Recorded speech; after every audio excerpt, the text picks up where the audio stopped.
everybody.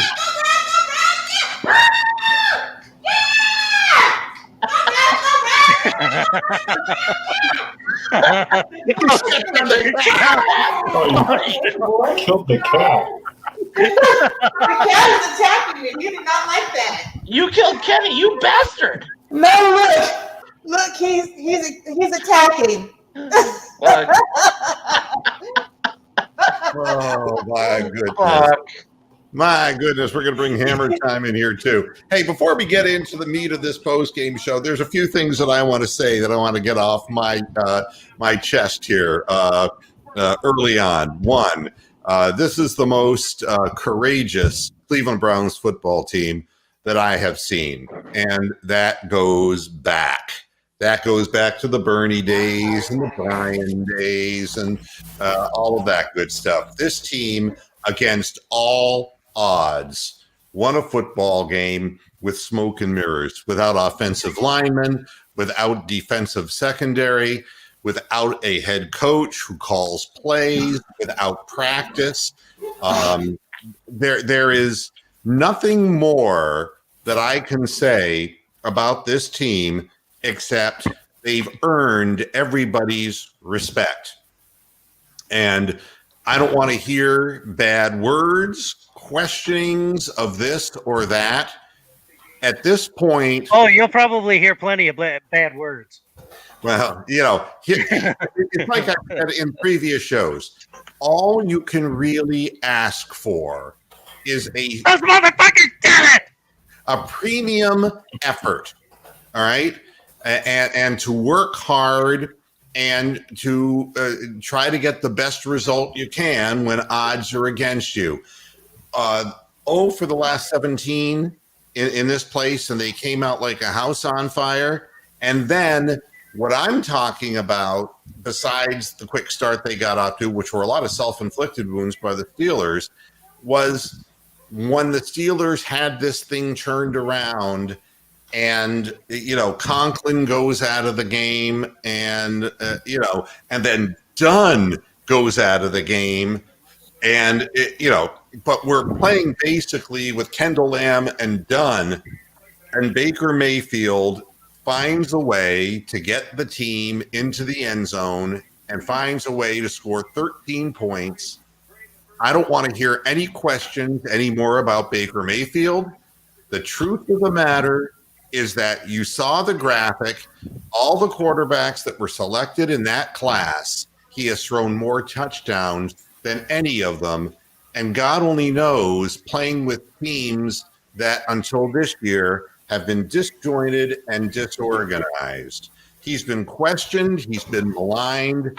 His first playoff game, he gets a win. And it took how many 3 years for Lamar Jackson to finally get his? And it wasn't like it was easy for the Ravens either. But the fact is, Baker Mayfield has earned everybody's respect. And I don't want to hear that he, ever again, I don't want to hear that he can't do this and he can't do that. He took this team on his back because he knew the defense couldn't stop Roethlisberger, really. Not until Ben threw the ball directly to Taki, which is another thing we'll be talking about as we get into this. But Taki for the win. Yeah, we, Baker Mayfield really did a job. And I want to point something else out. The screen pass call to Nick Chubb is the most devastatingly great offensive play call, as Alex Van Pelt out-coached the Pittsburgh Steelers. They sold out into a blitz, and all you have to do is get Nick Chubb on a one-on-one with one defender between him and the goal line, and you know that Chubb's going to win. That is an incredible play call and an incredible stifler of Pittsburgh momentum.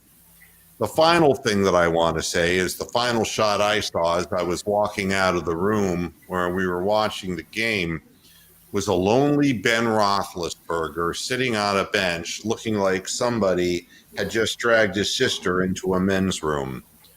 let me tell you something. I don't feel sorry for Ben Roethlisberger. Ben Roethlisberger has had a lot of great years in the NFL. It's time for him to say bye-bye. It's time for him to retire because it isn't getting him out of there with an injury. Leave him in and let him kill himself because that's what he did. I mean, the balls that he threw that were intercepted were poorly thrown balls or batted down. He's not, and look, we are playing soft defense against him. So, yeah, we're going to give up points. The defense has given up this many points every game they've played. But to commit 4 turnovers in the biggest game of the year just totally destroyed any chance for the Steelers to win this football game. And I remember things when we talk about them on the show, so I want to give credit where it's due. One is Bronk, who's tired as fuck because where he is right now is a lot. I mean, what time is it there, Bronk? Can I just say something? It's like 4:46 in the morning. I can't talk loud because I could wake up the rest of the house. I just want to hear the Peter Ellis play the game, and then I'm going to go to bed. You said the Browns need to get 3 turnovers. We're going to get at least. Oh yeah, what we said on the Friday show turned out to be prophetic as fuck. Which is almost as good as prophylactic. Okay, for you, Bronk, seeing as how you stayed up so late for it, the Peter Ellis play of the day.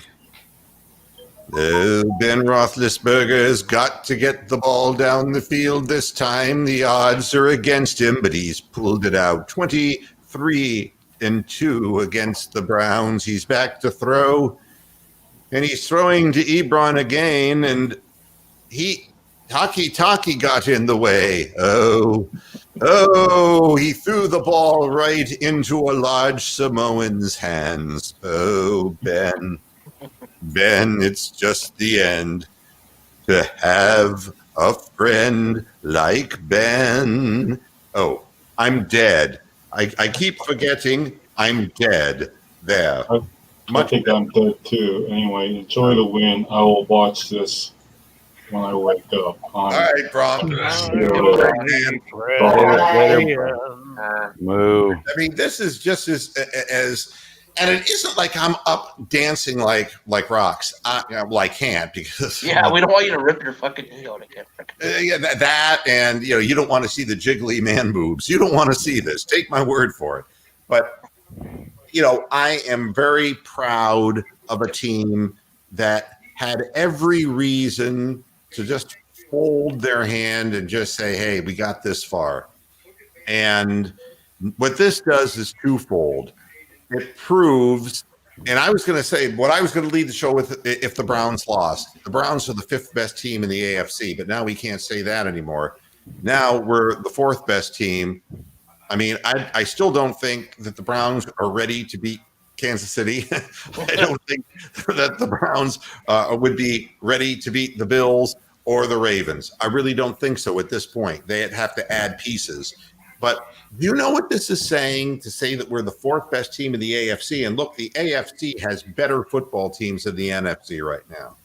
I mean, looking at a Tampa New Orleans game, I mean, that doesn't mean anything to me. I mean, New Orleans took the whole game just to barely get by the Bears.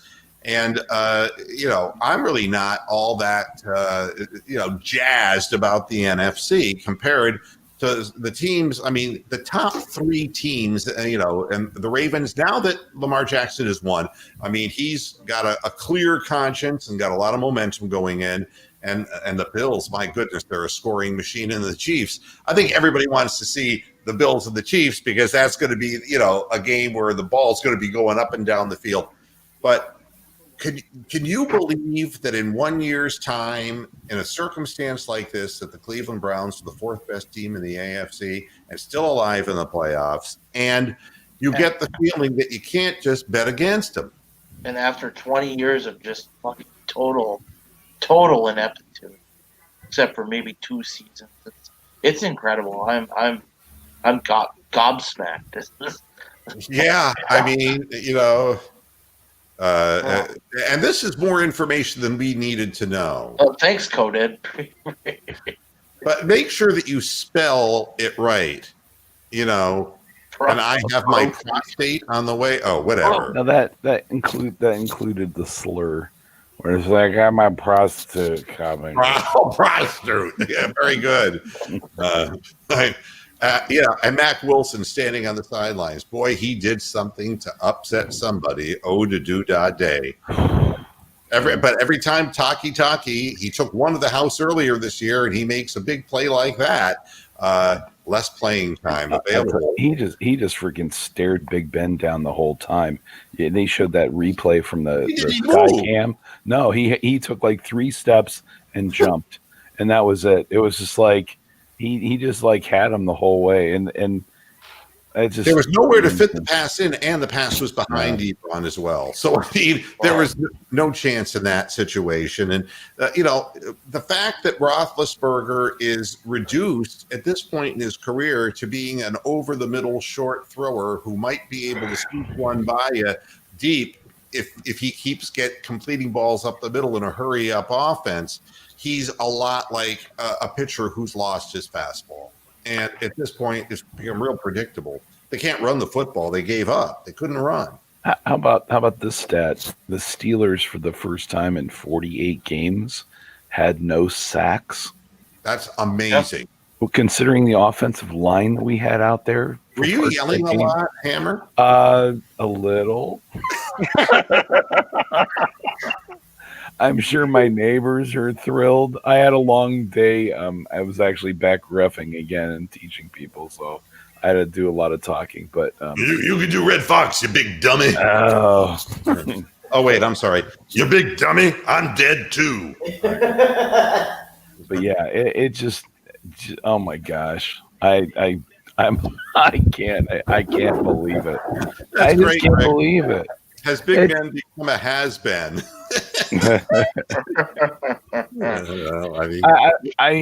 There's a couple things in there that it was just absolutely incredible. And like I think you really said it, they did it with smoke and mirrors the whole season, and particularly what's going on.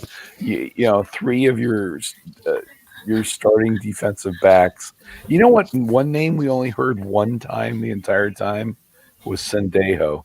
They only said, and it wasn't hit him. It was camouflage. Yeah, they honestly just kept picking on Jackson the entire time. But hey, they're bringing these guys out of the freaking working in the sit-go last weekend and throwing them on the field, and they're doing it. It's just amazing, and you can tell Garrett. And we didn't get a sack either, but we definitely pressured Big Ben, at least at the end of the game. And Rox here is doing her Richard Simmons aerobic workout. So it's really... Oh, yeah. At this point, if she keeps this up, she'll be in bed by 3 o'clock instead of 8 o'clock tomorrow morning. I got to stay up tomorrow night, too. I'm like, jeez. Just an unbelievable... I just can't believe what my eyes saw in the beginning of the game, and then when the Steelers, when it looked for all the world, pulled up to 35-23. Why the cat thinks you were yelling at a mouse. He's looking at you like, okay, where's the mouse? Why did he kick the extra point and not go for the 2-point conversion? But that seemed a little strange to me right off the bat. Why did they punt on 4th and 1? And the Browns had three straight 3-and-outs, and they punted. Do you know why? Because they were convinced they could score 3 minutes with the ball down the field. 3 minutes, because they were scoring every 3-4 minutes. They figured we'll get the ball back, and the Browns are just going to hand the ball off. And instead, look what Baker did. They played analytics instead of fucking common game theory, and it bit them in the fucking ass. I mean, Baker Mayfield threw for 150 yards in the second half of the game with nobody in front of him, basically. Yeah. It's just a testament to. I'm watching Sports Center. I'm looking at a graphic, and it shows the divisional playoffs, and there's a Cleveland Browns logo up there. It's fucking beautiful. I can't believe it. It's been so long. I was at that game in '94. I mean, the 48 points the Browns scored was the most, tied for the most by a visiting team since the merger of the AFC, and actually since 1940 when the Bears put 73 on Washington. So, what a freaking performance by these guys. I mean, and Baker just saying, hey, we're not here just to make the playoffs. We're here to win games in the playoffs. Who would have thought? Holy shit. After going 3 and out 3 times in a row, Bob, but then the game, the play calls changed and allowed Baker to do what Baker does. Get rid of the ball quickly, accurately. There were no nerves, no double clutches. The ball went, and Landry showed up big when we needed him. The people who needed to step up in the game stepped up in the game, and people made contributions. And in the end, that's all you can ask for. Parkey was money the whole night. Everything was right in the middle of the post, man. Obviously, this guy's playing for his future career. And Jim Donovan, you could say, hey, it's wonderful that he's around, not only to see it but to call it. And Doug Beacon, all these guys who were former Browns. I don't know if you saw the video on Twitter of they had Jim Brown, they had Bernie, and a couple of other guys. Phil Dawson made a video that I saw. And, it is great seeing these guys who played with Cleveland teams that just never really got anywhere or did anything. And it was like this team was playing for all of them. And they came out, and every man, the special teams played great. They tackled clean. They didn't let very many people run through tackles. They stopped. And no penalties on special teams either.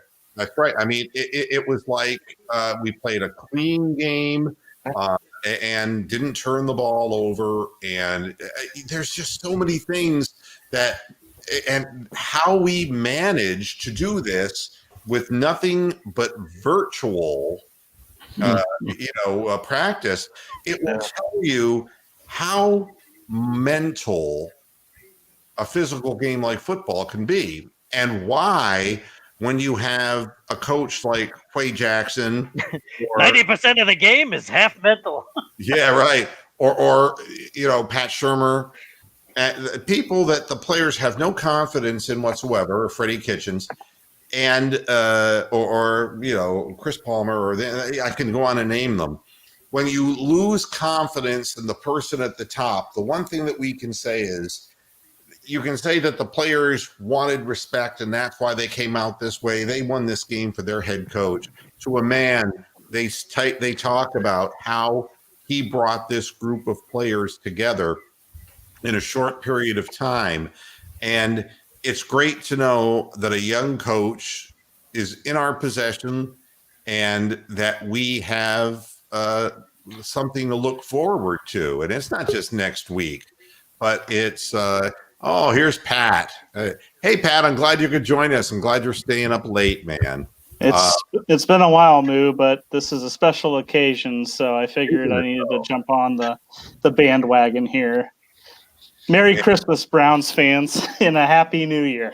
Yeah, one thing that I don't know is we don't know exactly what happened to Dunn, but the real concern is that Conklin did a hammy.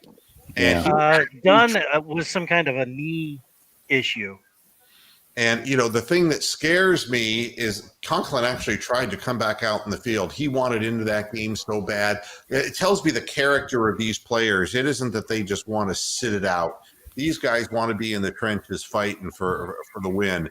And Conklin, if he's going to have any chance of playing whatsoever, is going to have to be wrapped up. But a hamstring that debilitates ain't going to be healed in 1 week's time. Yeah, Moo, if I can say something, it was noticed, and I don't know if you've already talked about this, but it was almost noticeable after Conklin went out how how basically they ran away from the run game, or the run game just wasn't the same, especially Right. from that right side with Watt pressuring on the right side. I don't think the run game was anywhere near the same. So I think that's a huge loss if we can't get him back quick.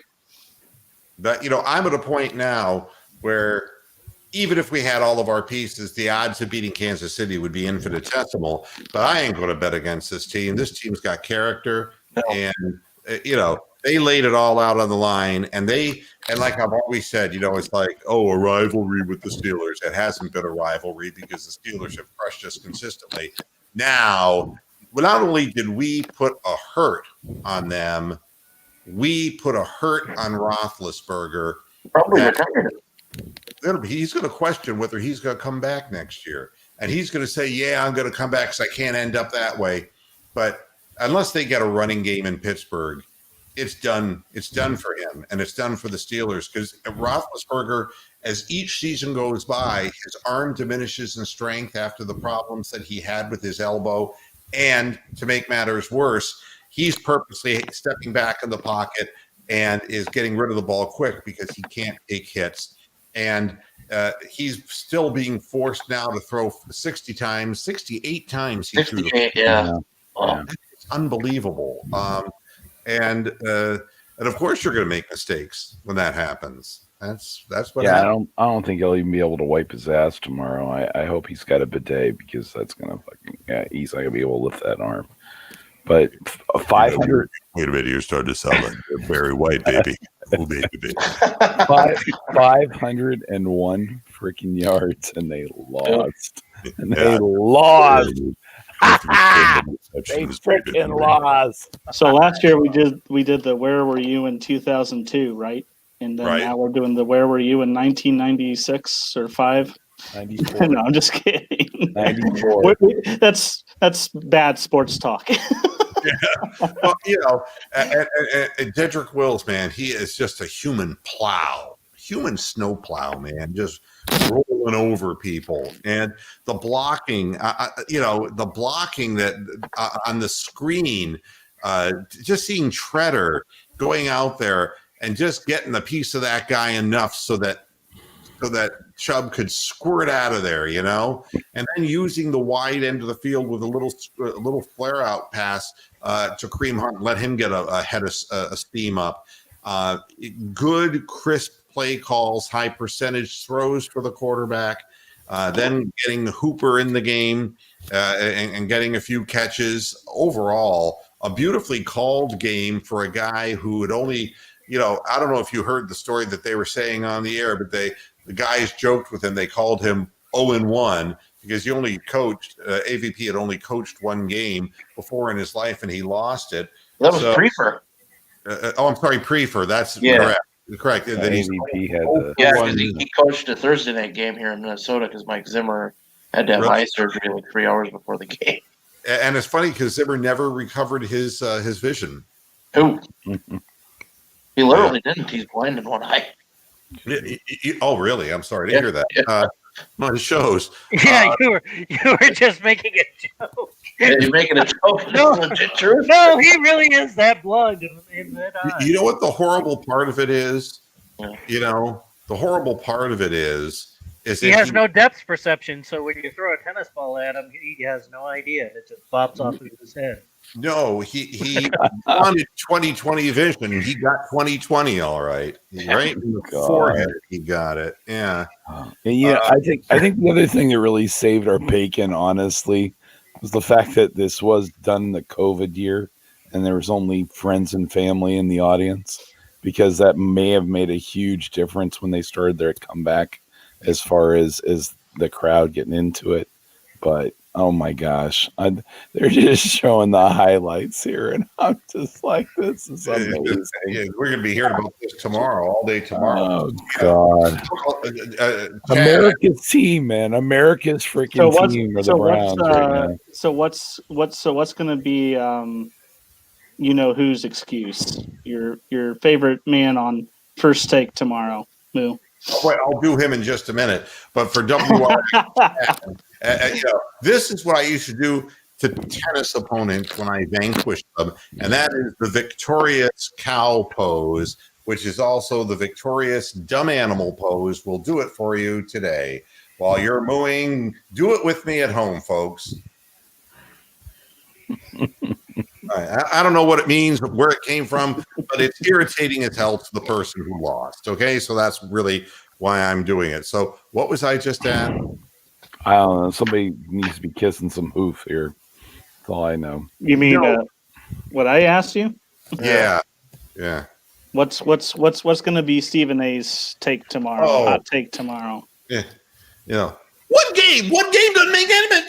Don't mean nothing to me. It don't mean nothing to me. It don't mean nothing to nobody else. The Pittsburgh Steelers, you throw 4 interceptions. You throw four interceptions, man. Four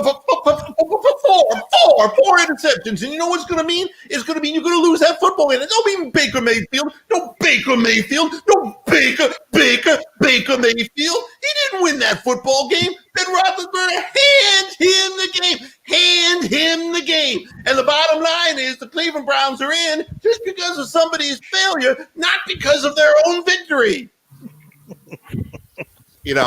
Stephen A. Smith. Wait a minute. And then we're going to resurrect Cleveland Little.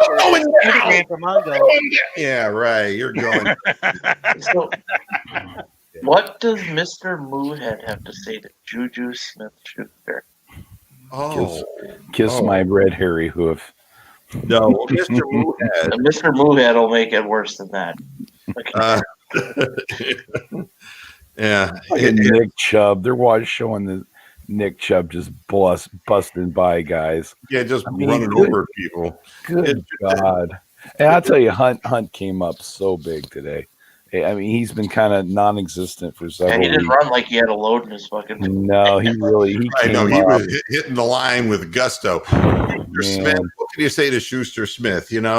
It's like the same old Browns. It's like, thank you, you're limping, you notice how at the end of the game, Juju starts limping, it's like, I hurts myself. Yeah, it's like, fuck you. The bottom line is that when you give, and I've said this so many times, and it's the reason that Mac Wilson ain't playing, because he can't keep his fucking mouth shut. And it happened again. I don't know if you saw that he was back to yakking, and they've had enough. You can't do that. You're going to play for Kevin Stefanski. You ain't going to talk shit. You got to play hard. And, Schuster Smith couldn't keep his mouth shut. He dancing on other teams' logos and all that kind of shit. Just like the Ravens started dancing on the Titans because the Titans danced on them. You gotta come and play. All this other stuff is nonsense. And locker room fodder that fires the other team up, and Tomlin cannot keep these guys' mouths shut. And Stefanski is showing how to do it. When you are short on defensive players, you sit Mac Wilson's ass down. Because I told you not to do it, you did it. And I'd rather have somebody out there who has their head in the game instead of on social media. That's how that works. And good for him.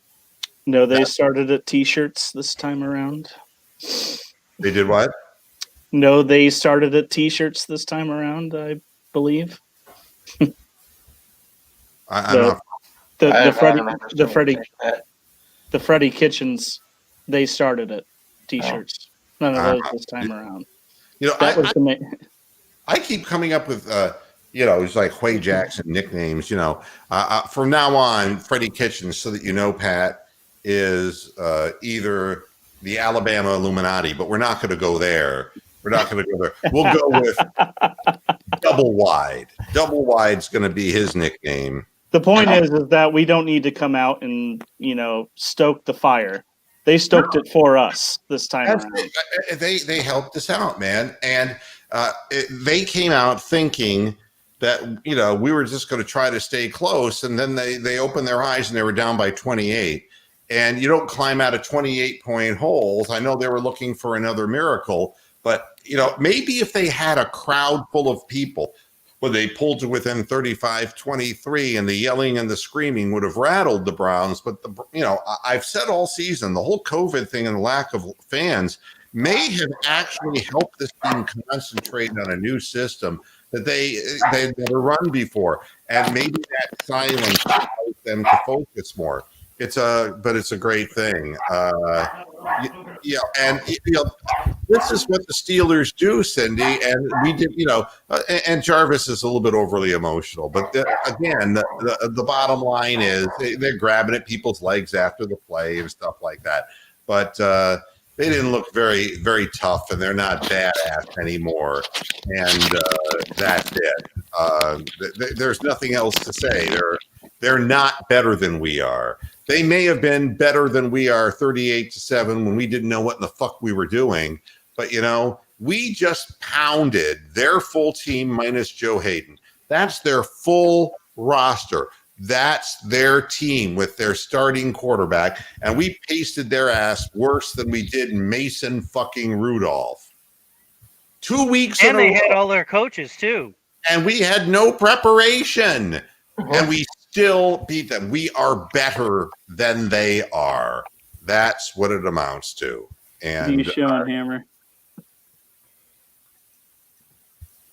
Big and Ben on the bench Oh, crying. at the I end know. of the Crying, game. yeah, Big Ben was crying.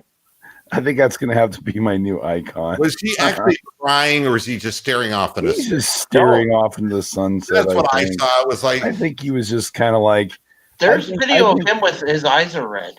oh, I'm sure his eyes are red. I have a feeling he thinks that this is over. I mean, look at this way. This guy has owned the Browns. He's owned the AFC North. He's been amazing in the playoffs. He's won 2 Super Bowls. He's raped some chick in a bathroom, whatever. But nonetheless, he's had an incredible career, but it's done. You remember the words diminishing skills? You yes. could put him up as the poster boy for that. Diminishing skills. He Yeah, they're doesn't have it. It's like Cam Newton. It's the same kind of thing. Yeah, and when a guy's elbow goes when he's 37, You're done. and plus he was always a second effort quarterback who fought his way through hits because he's as large as he is, but it's not the same now. You know what else he didn't do tonight, Moo? He didn't run with the football. No, He's kicked our ass with that over the years, right? He is busted off runs when we've broken up plays, and he's come out there and gotten that 15, 20-yard runs, 12 yards just when they needed on 3rd and long. He didn't do that at all. He couldn't move. He was a statue back there. And that's the thing. I think 2 things. One is the lack of capacity, but I think more than that is that Roethlisberger and Tomlin and their offensive coordinator know all too well that not only do they have a diminishing starting quarterback, but they have no backup quarterback. Mason Rudolph ain't an NFL quarterback. Again, if Ben starts running the football, he's going to be out of the game in a big hurry. And Big Ben isn't running. He's run less than 20 times this year. he can't because No, they he's have to old. protect. He's got to get rid of the ball in 2.4 Yeah. seconds because if he Yep. doesn't, then he's going to get hit, and Mason Rudolph is going to end up in the game, and then you got a real problem on your hands. And Yep. the scary part is that Mason Rudolph actually looked as good as Ben Roethlisberger last week. Got So, better. And Yeah, Tony, how many runs has he had in years past? Though it's Oh, probably many yeah, more. just a whole bunch. It's just How many times Yeah. has he broken containment and made huge plays down the field? unbelievable. You're not Yeah. seeing And it's our guy doing it this year. Yeah, I mean, Like, and how many tip balls at the line of scrimmage? Chad? The guy's 6'5", right? How many tip balls line of scrimmage? And we got the little short guy who's not really even 6 foot tall. Yeah, he's had 25 rushes for 11 yards this year, yeah, I mean, that's which not, means a lot of them are rushes that are just kneel downs. Yeah. and Chad, if the Browns go to the AFC Championship, I'll be out there and tailgating with you in the driveway. We'll do a live broadcast from my I'll driveway. fly down and join, Chad. Yeah, I mean, everybody feels the same way. KO, this win is sweet, not just because it's a playoff win, but because against two. And and I'm not one to rub it if in. he does come down to Florida, he definitely has to bring the siren from the Chagrin River. Yeah, he bought some siren that like they would have used in the Cold War days. He got drunk, blaring it off all fucking. Well, you don't see me on the Steelers, site and trolling people because it's not that look. Their fans are as disappointed as we've been the last 17 times we went there, but this hurts because their season. Oh my God, the Steeler Dad video is going to be epic. I like it. They had, they were 11-0, and they, and it wasn't really an impressive season 11-0. 1-5. They finished the season 1-5. It was How not do you like that? 11-0. It was not an impressive 11-0. So I think when you get into something like that, we're talking about the Miami Dolphins and this and that, they got way ahead of themselves. The Steelers can't run the football. And, you can talk about Villanueva, you can talk about whoever their offensive linemen are. The running back were either running into a pile of people, but the Cleveland Browns defense early on just told them, you're not going to run the football. You might as well forget about this shit.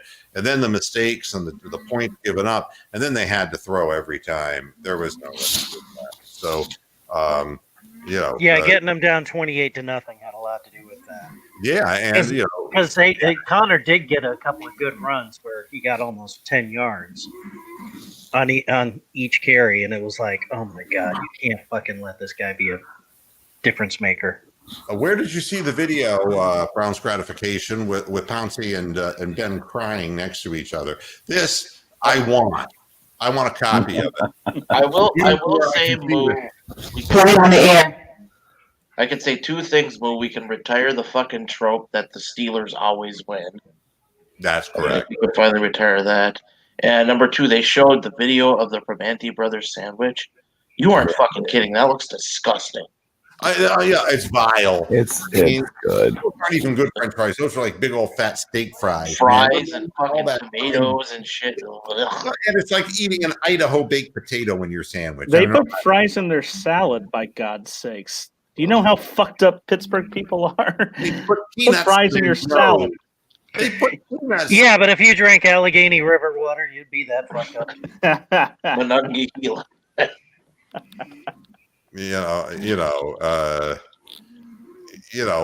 again, they have to live with the fact that what you can say, well, it was the turnovers and this and that, but when they had momentum going their way, the Browns just put the ball right down their throat and made a few good play calls. Baker got on and went right down the field and ran the ball right in. There's a picture here, Moo. A picture where? Of Big Ben crying. Let me screen share this. and it's not just the crying Jordan meme that's got superimposed with Ben. Let me go ahead. Hold on. Oh gosh, boy! My picture viewer is loading up. Just a minute. I know I'm going to be exhausted because I still have to get up and go to work. But I'm. I don't have to go to work, but I took off. I took off tomorrow. Woo! That was smart. I'm going to be up tomorrow night too. There you go. Tony, where's the picture? I'm sharing it right now. Hold on. Okay, this will be good because I got something all ready for this picture. I'm going to full screen this biatch. And Why won't this let me share? Because I have to let you share. Oh, there we go. Wait. Oh my God! Oh, that's fucking tears, baby. A single tear. It's like that Indian with the trash on the side of the road.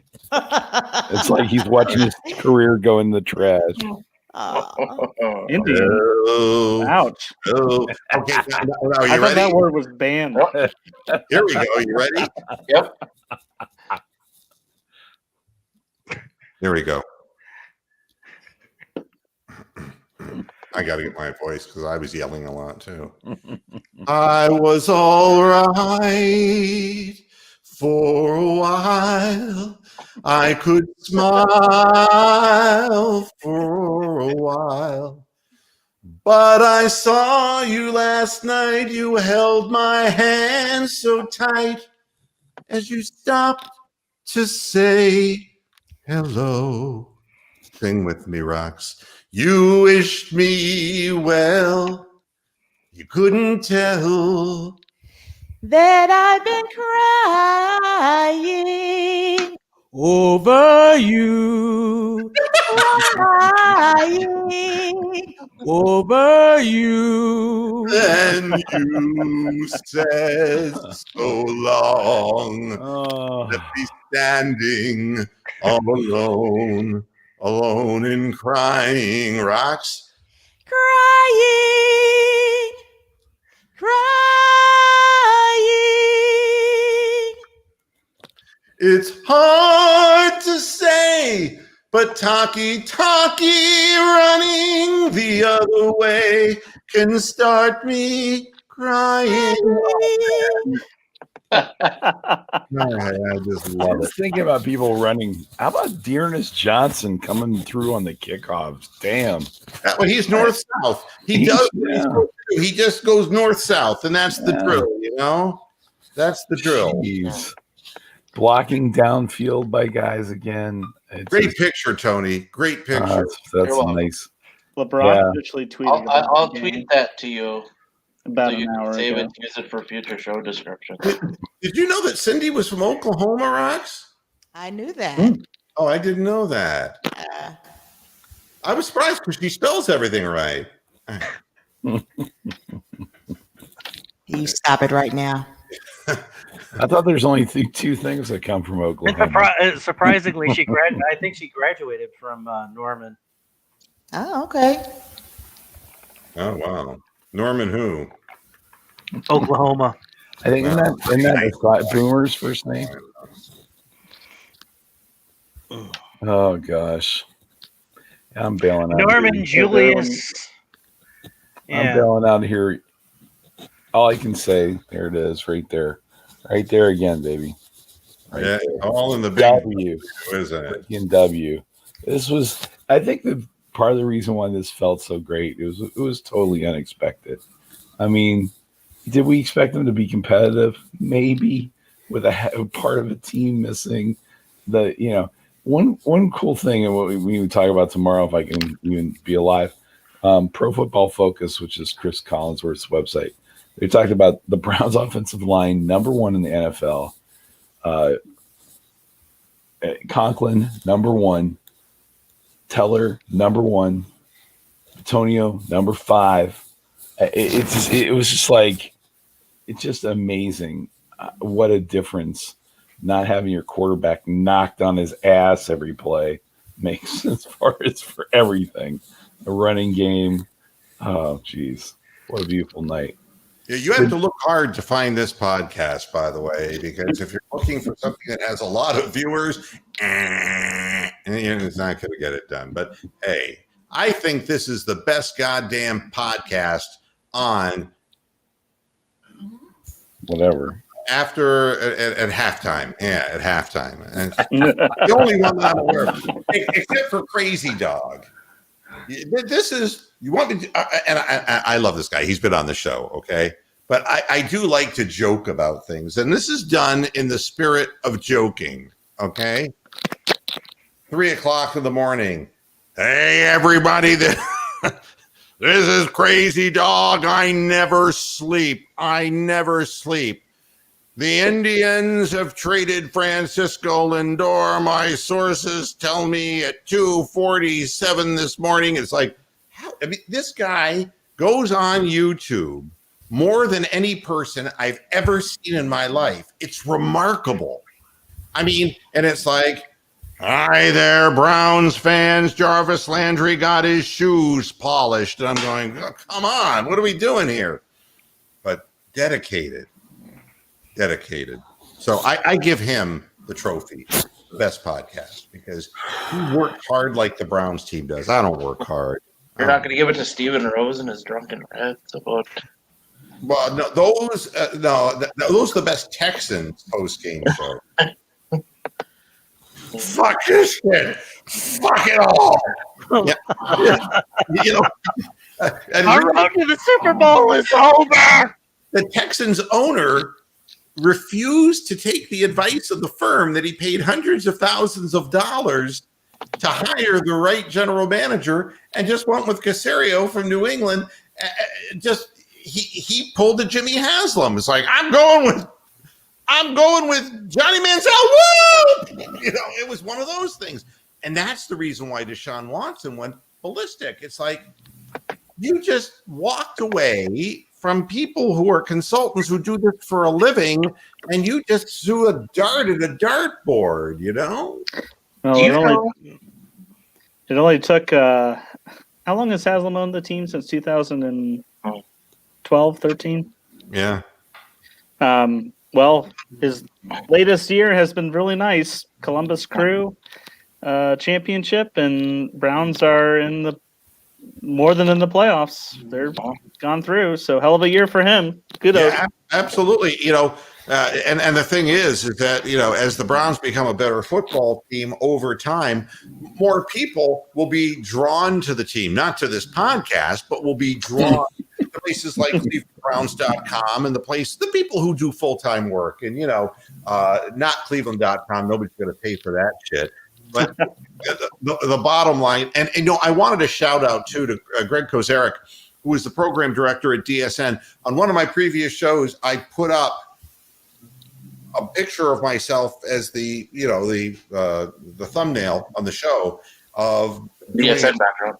DSN background broadcast, right? Because I was using a TriCaster at the time, and he got a hold of me, and so we're exchanging pleasantries, and we're going to try to have Greg on in the coming weeks. So he was the program director at DSN who had to put up with the shit from the Cleveland.com people. So we could talk for hours probably about that, but we won't. We'll be talking about sports. We're not going to talk about Ken Silverstein for. Oh my Lord! I forgot that name. Oh God! He didn't like me. I wonder why. What? And this is funny. The reasoning, you get the raw truth, raw being the major word. You can understand why Deshaun Watson is so furious. Absolutely furious about what's going on there, and you don't want to be there, and it's a shame, and that's why so many Browns players have felt. You got to swallow your pride and stay with the team when you know that they're really not trying. They're not trying to win. Actually, You know what? It's really not a shame, because we were always that sad sack team that everyone else wanted to. Oh, poor Browns! They can't do anything right. You know what? Any other team can go fuck themselves now, because we've gotten there. We really have. And you know what? I don't feel bad for any other team now. I don't. Fuck them. Well, on the bright side, you don't have to stay up this late next week, because the game is at 3:15. 3:15 on Sunday. Yeah, here we go. And tomorrow on Larry King Live, you have to do this, folks. Quarterbacks who cry when their arms go out. The Beacon, you're on the air. All right. I had to do my little homage to Larry King. All right. Good morning, everybody. Yeah, That's what it is. I'm not that tired. I'll have a good one. I'm But, going to have to all these leave. guys, Enjoy though, the win. they're experiencing it now in a different way. And for all the work they put in, it's great to see. And I know they wanted to be out there on the field when it happened. But, let's be honest, Petonio wasn't on the field when it happened either. And it's, the idea that Petonio will have an opportunity to play in the next one is just so magnificent. Getting a chance to play the Kansas City Chiefs. I mean, Patrick Mahomes is a magician. We'll talk more about that by the time we get toward the end of the week next week. But to be on the field with the best, that's how you become better. And you could just see the improvement of this team, and that they really were serious coming out here, and they really believed they were going to win. Hey, the last time that we played them, they had Kareem Hunt on their team. And he was killing us. Yeah, Chris Collinsworth. I mean, he has to keep people around, it's kind of like, when it's 28-0 or 35-10, he can't say, well, I think that's about it, folks. So why don't you go over and check out whatever else is on another network. They got to keep your interest. So, with 5 minutes left, he said Pittsburgh had time, time to, with the way they were going about things. You know what the amazing thing is, though? Even when we're playing a soft zone, we give up chunk plays. And poor Robert Stonewall Jackson.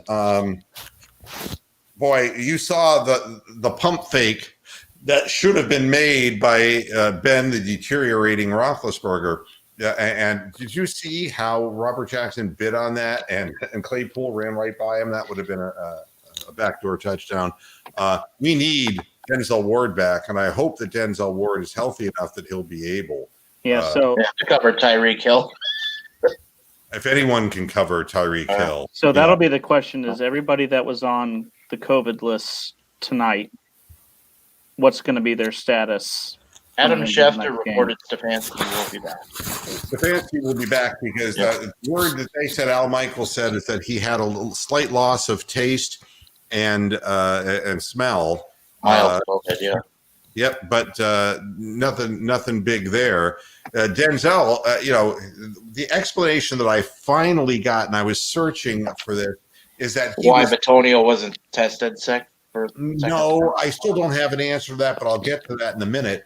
The situation is that he's unfit to play, which tells me that he's still having after effects from the virus, and that's not an unusual scenario. Ask Myles Garrett about that. The Batonio thing was all brought up because of an article on clevelandbrowns.com in which he wrote a letter himself that said what it all meant to him to be part of the team and how excited he was for the guys getting out to play and how much he missed not being out there. And in the article, he stated, and I will, a lot of people don't read Twitter feeds anymore, quite honestly, because of the political shit that's on there. And, nobody wants to really be bothered by that. And I don't know where I can find that article now. But what he basically said was that he tested, that he'd done everything he could to separate himself from people and to be as low a risk as he could possibly be. And I'm looking desperately for this article, and I am not finding it at all. Good night, y'all. Yeah, they rotate like a good site would. They're fresh content. But what it amounted to is he said that he'd done everything he could. He wore a mask all the time, just like Stefanski wore a mask all the time. The reason his hair had grown out, he was afraid to even get a haircut. He didn't want to go out and do all that stuff. And then he said something very interesting. He said, and then it came as such a shock to me that I had tested positive for COVID, and I asked to be retested, and they convinced me that I was positive. That was in the shadow of 3 false positives on 3 different members of the Cleveland Browns, not around the league, but for one team. Now, and I will never understand this until I get an explanation of how 3 players had false positives. And yet Batonio, who is an all-pro guy, a Pro Bowler, said he wanted to be retested, but they convinced him that he was really actually positive. I'm not sure what that means, but I don't like the sound of it. But hopefully he'll continue to be asymptomatic as he has been, as were the other players, by the way, who had false positives. They were all asymptomatic because they didn't have it. So, I don't know what the situation was there, but we'll have him back. Let's think this out. We're not going to have Conklin on the right side of the line, right? I mean, who knows? So who would go? Who would go there? Who would play? Kendall Lamb. Thank you. Yeah, I mean, it's going to be a problem. You can't because- exactly sign anybody now because, I mean, you have COVID exceptions, but they'd have to sit out. You know what I mean? And Dunn was playing on the what side of the line? He was left guard. Left guard. left guard. Jesus. So I mean, we still have a lot to figure out between now and then, but I'm not going to get into that so much. And that's the best way you can put it, Sandy. Methodical and worked without panic, and that's the beautiful thing. Is it looked like they were starting to lose it there? It really did when they did 3 and out, but they pulled it together when they had to. And the thing that I love most about it is, for the first time that I've watched this team, instead of relying on faith or relying on the running game, they put the ball in Baker Mayfield's hands and said, "Make the throw, young man." And we know that he's better than Darnold, but when you're looking at the other quarterbacks who were drafted in that season, Baker Mayfield, Lamar Jackson, and who's the other one who's still in the playoffs? They're going to have to help me here. Josh Allen. Josh Allen. I mean, Josh Allen's had a tremendous year. Whether Josh Allen can continue to be this great, time is really going to tell. But those 3 quarterbacks are head and shoulders above, and Baker is one of the 3. And the fact that he's thrown more touchdown passes than the others is nothing short of remarkable, considering that I don't know what he's been playing with out there, and we only really got the offensive line together this year. He can be better than what he is what I'm telling you, as long as he stays within himself and makes the smart play and mechanically sound. And Dunn did play pretty well, during what we saw of him. He played well. And that's a great testament to the next man up that we preach all the time. And Kendall Lamb wasn't Mr. Olay all night. No. No, one call against him, a holding call, try to avert a sack when he was beaten. But I don't feel good about Kendall Lamb being out That there. was his first play out there too, wasn't it? Yeah, and it did worry me. And again, we saw how exhausted Myles Garrett was. So, COVID is real. Yeah, I mean, it is not something to be toyed with. That's for damn sure. So, I mean, what more can I tell you? I mean, from a statistical perspective, Chubb averaged 4.2 yards per carry. They tightened up their run defense, and we went to the air. And but Baker, again, an efficient 21 of 34. That's what you want. And without turning the ball over, very efficient. Landry with 5 receptions, 92. Chubb caught 69 yards worth of passes. Austin Hooper caught 7 passes for 46 yards. Great having a good, reliable, possession receiver. Rashard Higgins, was targeted 7 times, only came up with 2 of them. And a lot of drops.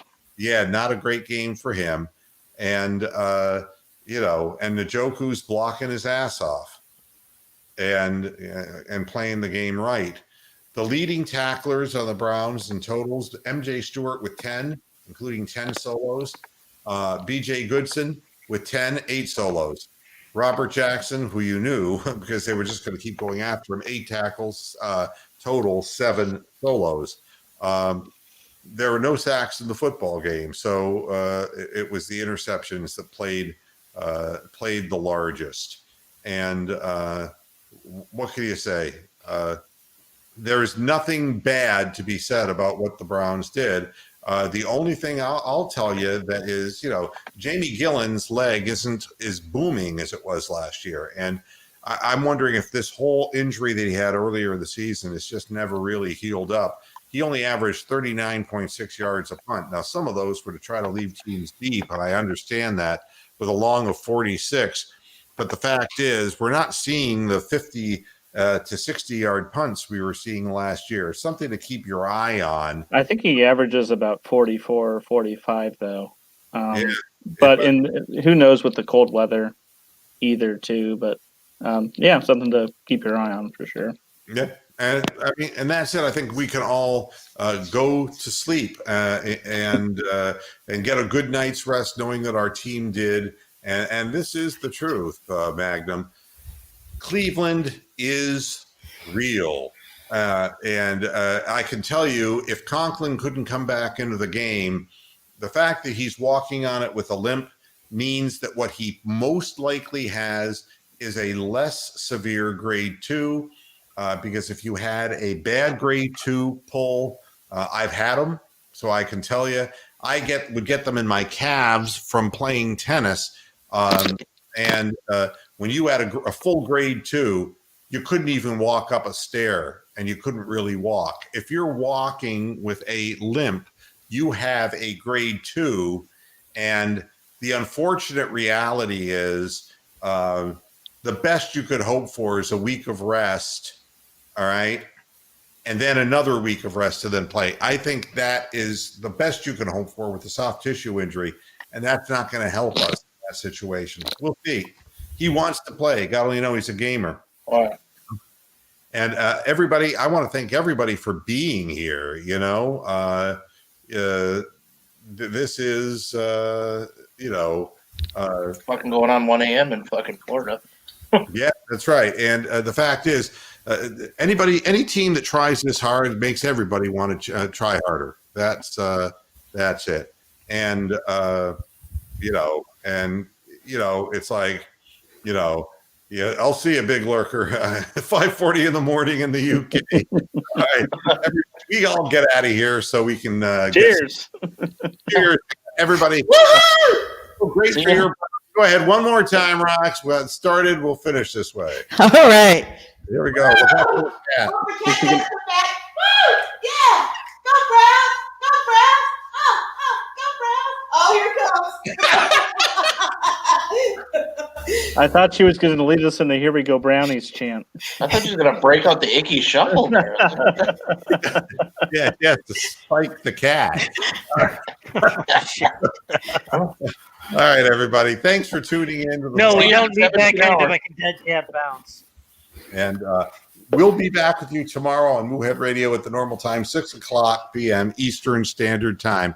Congratulations to the Cleveland Browns. Thank you to the organization for putting a real product on the field. And thank you more than anything else to the players who kept their composure, everyone who made a contribution. Fantastic performance. We'll see you tomorrow at 6. Until then, good night. And hasta la vista, Pastor.